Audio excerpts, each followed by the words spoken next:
Bonjour à tous, je suis Zahra Niyeri-Arivoni. Je suis sophrologue, praticienne Access Bar et praticienne aromatouch sur Lagny-sur-Marne et sur Bussy-Saint-Georges. En cette fin d'année, vous vous posez sûrement pas mal de questions. Vous êtes sûrement en train de réfléchir à votre année écoulée et puis de commencer à réfléchir à vos résolutions 2019.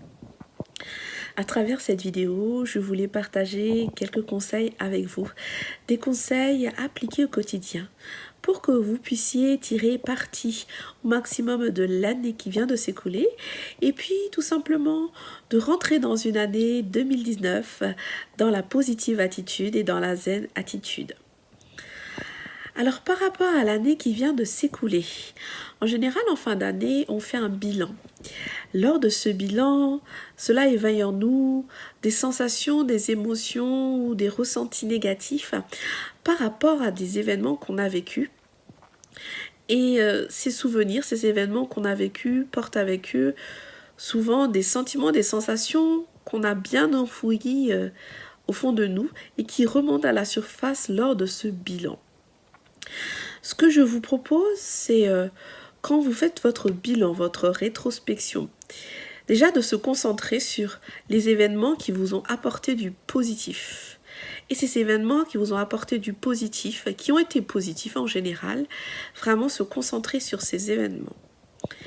Si par exemple, il y a eu des événements qui ont été difficiles durant votre année 2018, quand ces événements reviennent, je vous invite à vous y concentrer de façon à ce que vous en retiriez l'expérience positive par rapport à ce que vous avez vécu. C'est-à-dire que vous vous concentrez sur le feedback, le retour par rapport à cet événement. Admettant qu'un événement négatif vous soit arrivé, l'idée c'est d'essayer de se concentrer sur le positif que cet événement vous a apporté. Même si ce positif était vraiment très petit, qu'il était moindre par rapport à l'envergure de cet événement négatif que vous avez vécu, l'idée c'est vraiment de prendre ce positif et d'en garder ce positif et surtout de voir ce que ce positif a amené dans votre vie. Alors, par rapport à l'année qui va venir, en général, les débuts d'année, c'est la période des résolutions. Par rapport aux résolutions, moi je vous conseille de ne pas en prendre énormément, de prendre des résolutions qui sont en fait ce qu'on appelle SMART. C'est-à-dire que ces résolutions doivent être spécifiques, des résolutions sur lesquelles vous avez la main, sur lesquelles vous pouvez agir. Des résolutions qui peuvent être mesurables, qui sont réalisables, qui sont atteignables. C'est-à-dire que ce sont des résolutions que vous pouvez en effet effectuer, qui ne sont pas complètement hors du temps ou vraiment irréalisables. Ensuite, ces résolutions, je vous invite à prendre les principales et les planifier. Et vraiment les planifier de façon à ce que vous puissiez les atteindre, les réaliser. Alors, le second point, c'est que je vous invite, sur cette année 2019, à être dans l'action, à vraiment faire les choses dans l'action.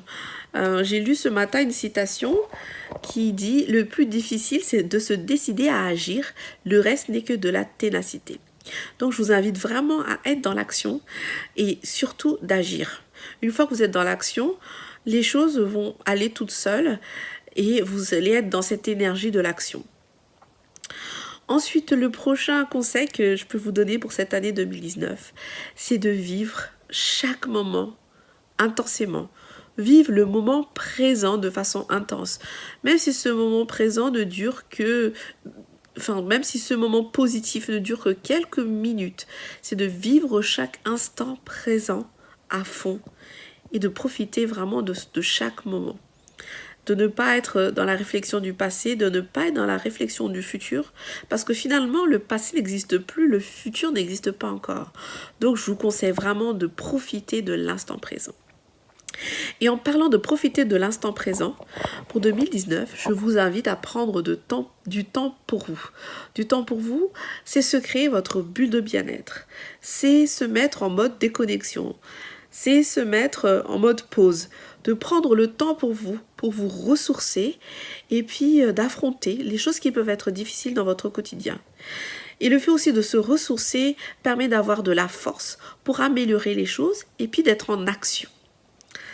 Je vous remercie à tous de votre attention. Je vous souhaite de bonnes fêtes. Et si vous souhaitez me suivre, vous pouvez me suivre sur ma chaîne YouTube. Vous pouvez aussi me suivre sur ma page Facebook Zahra Nihir Yarevoni, sophrologue, ma bulle de bien-être. Et puis me retrouver sur mon site internet. Sachez que je vous reçois en cabinet et que vous pouvez prendre rendez-vous directement sur Doctolib en tapant mon nom, Zahra Nihir Yarevoni, dans la barre de recherche, ou en tapant tout simplement mon nom en abrégé, en tapant Zahra espace Ni, N-Y. Au revoir et à bientôt.